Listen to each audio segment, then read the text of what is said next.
Hello everyone, welcome to electrical department.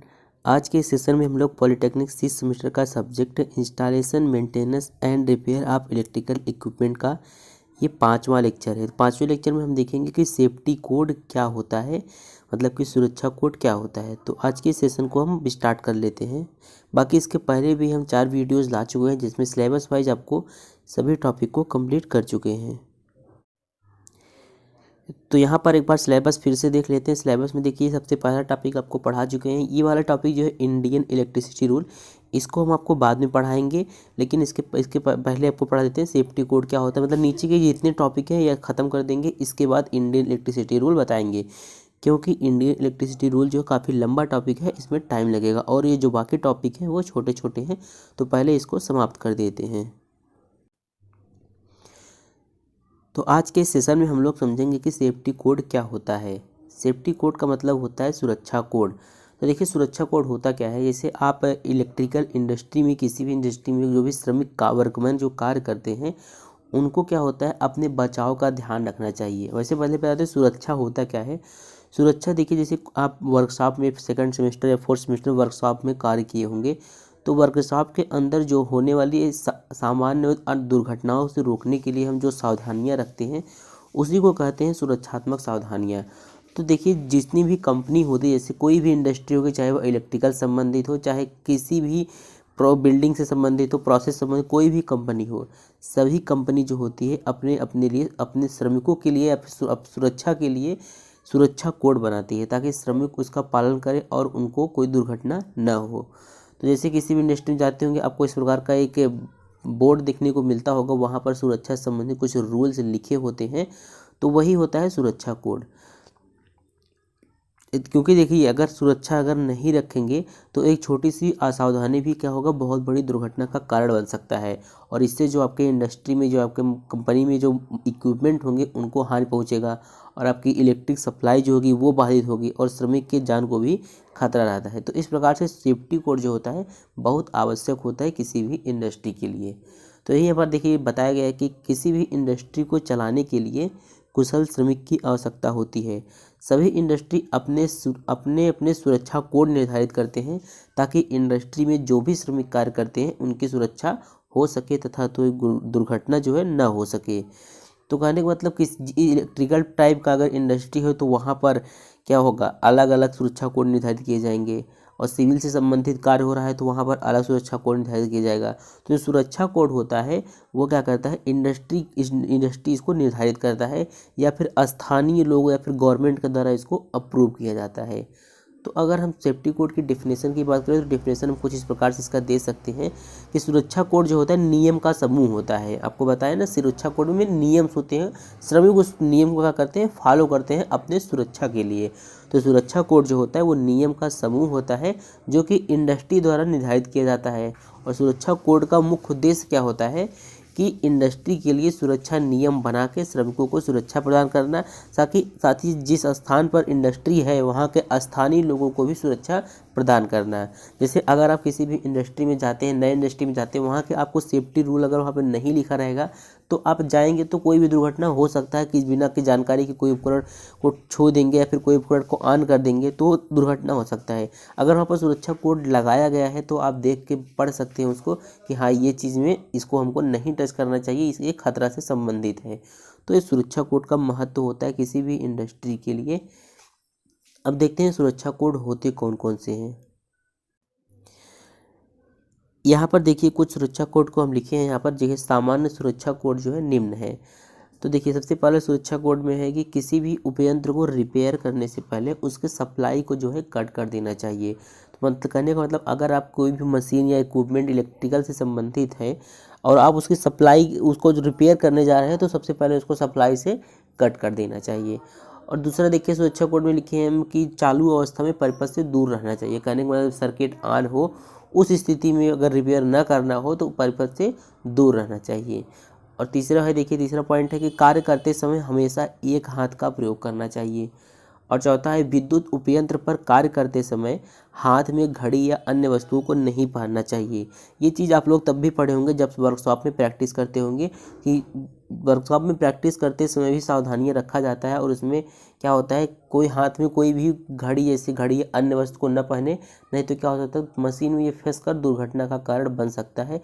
और साथ ही जो यूनिफॉर्म पहनते हैं कार्य करते समय, वो ढीला ढाला होना चाहिए, बहुत चुस्त नहीं होना चाहिए। फिर देखिए इसमें अगला है, सभी विद्युत उपकरणों का भू संपर्कन किया जाना चाहिए। सभी जितने भी विद्युत उपकरण उनका अर्थिंग किया जाना चाहिए।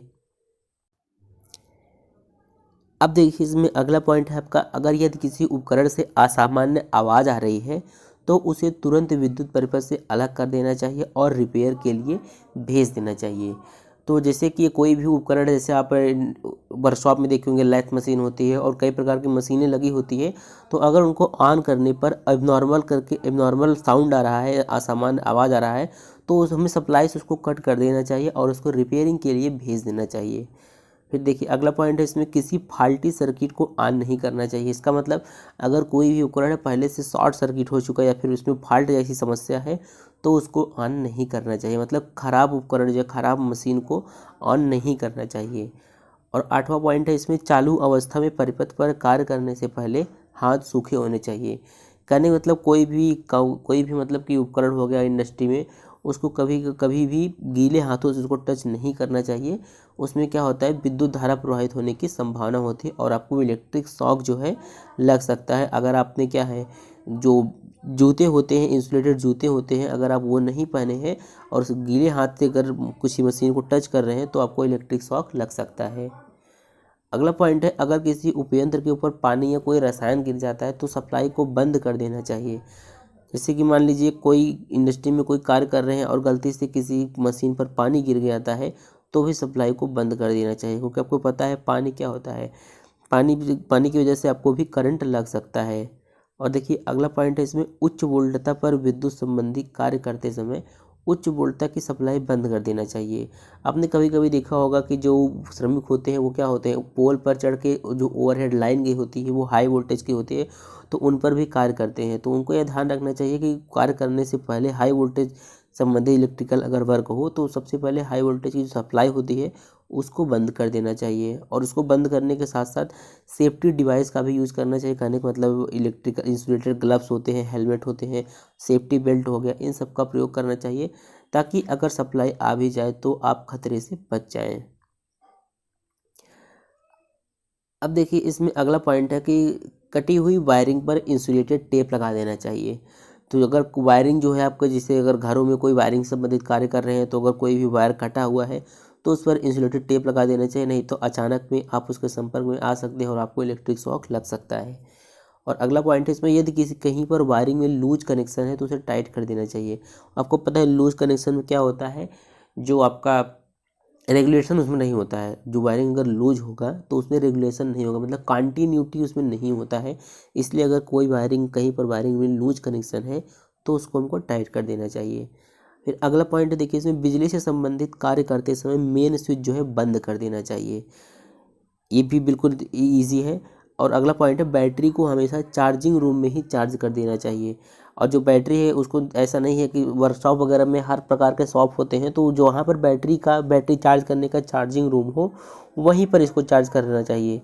और देखिए अगला पॉइंट है इसमें, मशीनों के मूविंग पार्ट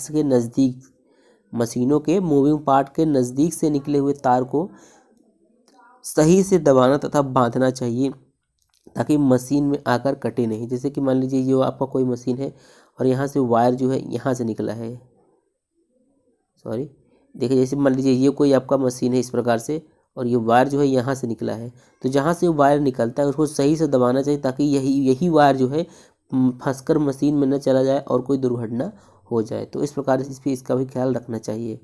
फिर देखिए अगला पॉइंट इसमें, सभी इलेक्ट्रॉनिक मशीनों को अर्थ कर देना चाहिए ताकि कोई करंट का झटका महसूस न हो। तो जितने भी इलेक्ट्रिकल डिवाइस होते हैं, इलेक्ट्रिकल मशीन होते हैं, सभी को अर्थिंग कर देना चाहिए, ताकि जो लीकेज करंट होता है और अन्य करंट वो क्या हो, अर्थ में चला जाए और आपको झटका महसूस न हो। तो ये आपका सेफ्टी कोड जो है, ये बहुत छोटा टॉपिक है, आपको बता दिए सेफ्टी कोड क्या होता है, आपको समझ में आ गया होगा। तो सेफ्टी कोड का इलेक्ट्रिकल इंडस्ट्री में या फिर कोई भी अगर आप मतलब कि इंस्टॉलेशन मेंटेनेंस या रिपेयर संबंधी कोई भी कार्य कर रहे हैं तो सेफ्टी कोड का आपको ध्यान रखना बहुत आवश्यक होता है। साथ ही साथ एक इलेक्ट्रिकल इंजीनियर को या फिर एक श्रमिक को सेफ्टी रूल का या सेफ्टी कोड को फॉलो करना चाहिए, क्योंकि आप जानते हैं सावधानी हटने पर दुर्घटना घट सकता है। तो इससे क्या हो सकता है, आपके इंडस्ट्री में जो इक्विपमेंट लगे हैं उनको भी नुकसान पहुंचेगा और जो श्रमिक हो उसको इस जान का खतरा हो सकता है। तो सभी इंडस्ट्री को सेफ्टी कोड का इस्तेमाल करना चाहिए और अपने हिसाब से सेफ्टी कोड बनाया जाना चाहिए। जैसे क्या होता है कि अगर कहीं पर जैसे मान लीजिए सिविल का कार्य चल रहा है, सिविल का कार्य मान लीजिए किसी जगह पर चल रहा है, तो यहाँ पर क्या होता है, जो सेफ्टी कोड निर्धारित किया जाता है स्थानीय लोगों के लिए भी निर्धारित किया जाता है, क्योंकि सिविल संबंधित कार्य है। कोई भी व्यक्ति वहाँ पर जाएगा, अगर खतरा से संबंधित अगर चीज़ें लगा होगा तो वो देखकर पता अनुमान लगा लेगा कि यहाँ खतरा से संबंधित चीज़ें यहाँ जाना नहीं चाहिए। तो जो हमने बताया कि सेफ्टी कोड जो होता है वो स्थानीय लोग के भी द्वारा निर्धारित किया जाता है, गवर्नमेंट के द्वारा निर्धारित किया जाता है, और साथ ही जो इंडस्ट्री है वो भी इसको अप्रूव करता है। तो यहाँ पर कोई भी इसको अप्रूव कर सकता है, बस क्या है कि उससे संबंधित होना चाहिए। ठीक है, तो ये था आपका सेफ्टी कोड। बाकी इतना ही आपको एग्ज़ाम में लिखना है अगर सेफ्टी कोड एग्ज़ाम में आता है। अब हम मिलते हैं अगले वीडियो में एक नए टॉपिक के साथ। अगला टॉपिक है आपका वर्कमैन सेफ्टी डिवाइस। साथ ही आपको बता दें जो टॉपिक हम पढ़ाने वाले होते हैं, अगर आप उसको थोड़ा सा भी पढ़ के आएंगे ना, एक बार देख के आएंगे, तो यहाँ पर आपको अच्छे से समझ में आ जाएगा। क्योंकि एक बार नया नया सब्जेक्ट है तो एक बार बहुत कम समझ में आता है, लेकिन 2-3 बार जब पढ़ते हैं तो वही चीज़ समझ में आने लगता है। तो साथ में ही नोट्स बनाते हैं। चलिए, बहुत जल्दी ही आपका आईमारी का पहला चैप्टर समाप्त होगा, उसके बाद ड्राइंग, उसके बाद UEE दोनों स्टार्ट करेंगे।